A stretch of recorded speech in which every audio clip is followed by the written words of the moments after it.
OTR gym owner Patrick Herringer criticizing local and state leaders for her husband's death. A former state representative says he tried to get parole system legislation passed that could have made a difference. Mike Schell is following the story, and he joins us from Cincinnati Police Department headquarters with more. Bill Seitz of Green Township says he co-sponsored a bill in the last legislative session that would have lessened the workload for parole officers in Ohio. But the bill never made it to the floor for a vote in Columbus. Former state representative Bill Seitz says Sarah Herringer has every right to be angry with the system that she says allowed Mordecai Black to kill her husband. It's a tragic situation. This fellow should never have been allowed to run around unmonitored for as long as he was. When he cut his ankle bracelet off, somebody should have been on him like right now. In a Sunday social media post, Sarah Herringer said her husband's death was not a tragedy but rather negligence on behalf of the Ohio Adult Parole Authorities, city leaders, and the Cincinnati Police Department, namely Chief Teresa Thigi. Herringer wrote, "A violent parolee flagged multiple times by the system roamed free for months, and you said nothing.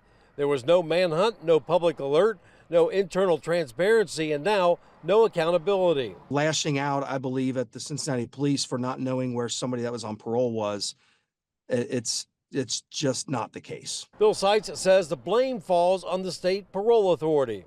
We need to make sure that the staff keeps up with those demands, that we have adequate staff to monitor these people when they get out.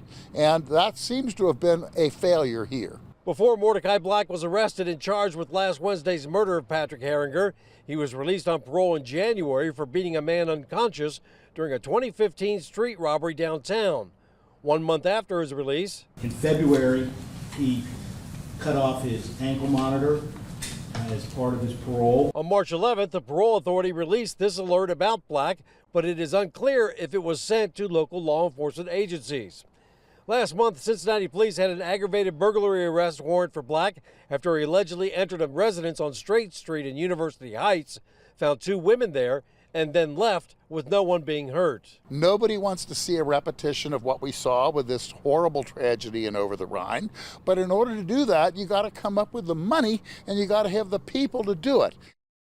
Sarah Herringer says she wants a response from the city to include a public action plan from the mayor and a formal response from the chief of police. She says if she doesn't get it by Saturday, she will take legal action. In the West End, Mike Schell, Fox 19 Now. Thank you, Mike. Kettering Health's online patient portal is back up. They say it's running after that cyber